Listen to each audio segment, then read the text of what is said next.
আসসালামু আলাইকুম। আপনারা কেমন আছেন? আমি আলহামদুলিল্লাহ ভালো আছি। আমার আজকের রেসিপিটি হলো পোয়া মাছ ভুনা। পোয়া মাছ ভুনা আপনাদের নিশ্চয়ই সবারই ভীষণ পছন্দের একটি খাবার।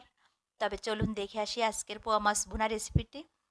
আমি প্রথমে প্যান বসিয়ে দিয়ে দিলাম তেল, দিয়ে দিলাম পেঁয়াজ কুচি, রসুন কুচি। এরপর একটু নরম করে নিব, পেঁয়াজ আর রসুনটাকে একটু নরম করে ভেজে নিয়ে একটু পানি দিয়ে দিব। কারণ গুঁড়ো মশলা দিলে অবশ্যই পানি আগে দিতে হবে, না হয় কিন্তু মশলাগুলো পুড়ে যাবে।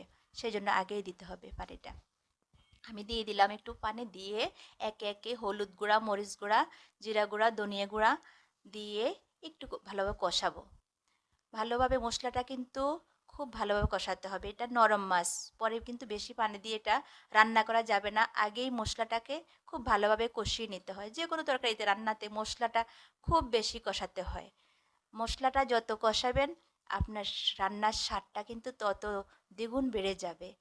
আমি দিয়ে দিলাম একটু টমেটো, দিয়ে দিলাম লবণ, দিয়ে আমি একদম এই পানিগুলো একদম শুকিয়ে ফেলবো। তাহলে কিন্তু আমার মশলাটা কষানো হয়ে যাবে। এই যে আমার মশলাগুলো কিন্তু এখন কষানো হয়ে গেছে। এখন আমি তার সাথে মাছ অ্যাড করব। মাছটা আমি আগেই ক্লিন করে রেখেছি।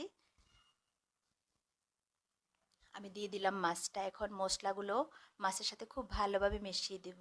মিশিয়ে একটু কষাবো, যেন মাছের ভিতরে মশলাগুলো একটু প্রবেশ করে। এই জন্য একটু একটু খেয়াল রাখতে হবে যেন পুড়ে না যায়। পুড়ে না যায় আপনাকে, এটা কিন্তু পুড়ে গেলে কিন্তু তরকারিটার টেস্ট নষ্ট হয়ে যাবে। সেজন্য খুব খেয়াল করতে হবে যেন পুড়ে না যায়। আমি একটু ঢাকনা দিব, দিয়ে একটু কষাবো।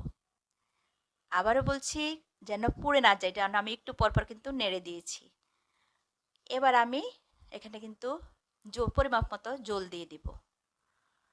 এটা এখানে কিন্তু খুব বেশি পানি দিবেন না, কারণ পানি বেশি দিলে কিন্তু মাছটা একটু পানসে হয়ে যাবে, তখন আর ভালো লাগবে না। আমি পরিমাপ মতো পানি দিয়ে দিলাম, দিয়ে একটু আবার ঢাকনা দিয়ে একটু রান্না করব। একটু ঝোলটা কমিয়ে নেব, এতে আমার মাছটা কিন্তু রান্না হয়ে যাবে। এভাবে রান্না করলে কিন্তু স্টেপ বাই স্টেপ এভাবে যদি একটু যত্ন করে রান্না করা যায়, রান্নাটা আসলে ভীষণ মজা হয়। এভাবে পোয়া মাছটা খেতে খুবই ভালো হয়। আমার যে ঢাকনা দিয়ে দিলাম, দিয়ে আবার একটু রান্না করব। ঝোলটাকে একটু শুকিয়ে নিলাম, রান্নাটা কিন্তু আমার হয়ে গেছে। এখন আমি এখানে ধনেপাতা দিয়ে দিব। ধনেপাতা দিয়ে দেবে, ঝোল আর কমাবো না, এতটুকুই রাখবো ঝোল।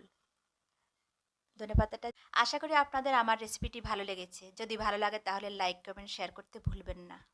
আবার দেখা হবে নতুন কোনো রেসিপি নিয়ে। আল্লাহ হাফিজ।